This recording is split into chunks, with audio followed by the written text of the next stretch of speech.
चल देखिए प्रश्न नंबर 4 लेते हैं। सेम प्रतिस्थापन विधि पर आधारित है ये भी, ठीक है। इसमें आपको समीकरण दिए गए हैं तो लिख लेते हैं समीकरणों को। समीकरण है आपके पास दिया है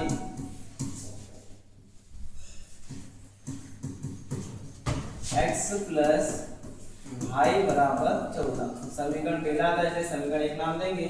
दूसरा समीकरण है x माइनस वाई बराबर 4, समीकरण 2, ठीक है।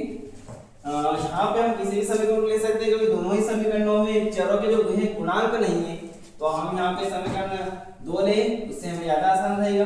तो समीकरण 2 लेते हैं क्योंकि उसमें माइनस का चिन्ह है यहाँ पे, इसका मतलब है देखो प्लस का, और प्लस में समीकरण चेंज आता है तो हमको सरल लगती है। तो समीकरण 2 से समीकरण 2 है हमारे पास x माइनस वाई बराबर 4, माइनस वाई उधर ले जाएंगे तो प्लस का वाई हो जाएगा ये, ठीक है। तो यहाँ हो जाएगा आपके पास x बराबर 4 प्लस वाई, ठीक है। 4 प्लस वाई बनेगा यहाँ पे हमारे पास। समीकरण कौन सा आ गया ये 3, कौन सा लिया था 2, और कौन सा बनाया हमने समीकरण 3 बनाया है, ठीक है। कौन सा बनाया है समीकरण 3। कौन सा बचा है समीकरण 1 बच गया है, तो समीकरण 2 लिया, समीकरण 3 बनाया, बच गया 1, तो समीकरण 1 में मान रख देंगे। समीकरण 1 में किसका मान रखना है x का मान रखने पर रखते हैं। समीकरण 1 में यहाँ से x को हटाओ, x का मान है 4 प्लस वाई, फिर प्लस में क्या है वाई बराबर में क्या चलता है हमारे पास 14, प्लस का 4 बराबर उधर जाएगा तो ये माइनस का हो जाएगा, 1 वाई में हो जाएगा 2 वाई बराबर कितना हो जाएगा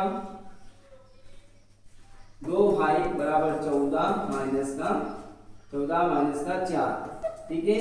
तो यहाँ बचेगा आपके पास 2 वाई और 14 में से 4 जाए तो कितना बचेगा 10, 2 इससे गुना कर के भाग कर लेगा, तो यहाँ पे आपके पास भाई का मान आ जाएगा 10/2, यानी कि 2 एकम 2 और 2 पंजे 10, तो भाई का मान कितना आ गया 5 आ गया हमारे पास। भाई का मान कितना आ गया है, भाई का मान 5 आ गया है।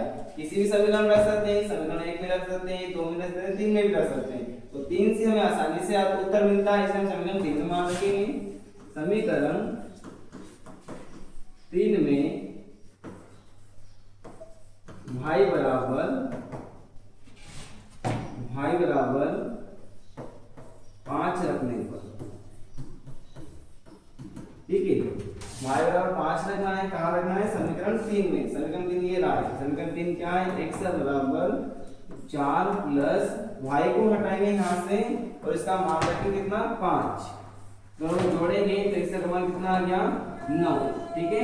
x का मान आ गया हमारे पास 9 और y का मान है 5, तो लिख देंगे अतः x बराबर 9 और y बराबर 5 होगा, ये आपका आंसर, ठीक है। ओके देख लीजिए एक रिवीजन, चलो साथ एक बार इसको आप नेगेटिव करवा देते हैं।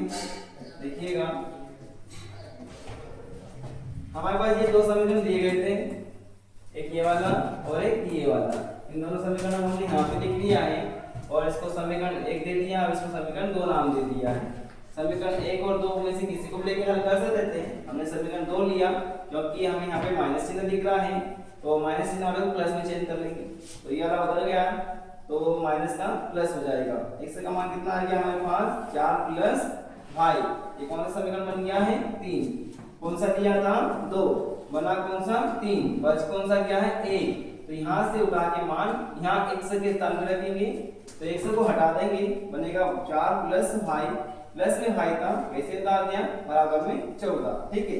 ये प्लस का 4 बराबर का हमने उधर भेज दिया है तो माइनस का हो गया है, एक तो भाई और एक भाई मिलकर कितना हो जाएगा 2 भाई, और 14 में से 4 गए तो 10, 2 भाई से गुणा कर भाग कर लेगा, तो भाई का मान कितना आ जाएगा यहाँ पे 5। भाई का मान आते ही हम समीकरण 1, 2 या 3 किसी भी एक समीकरण में रख सकते हैं, हमें आसानी से उत्तर मिल जाएगा। हमने समीकरण 3 में रखा जहाँ हमें ज्यादा सॉल्यूशन नहीं करना पड़ेगा, गणना नहीं करना पड़ेगी। तो x का मान कितना आ जाएगा 9, ठीक है।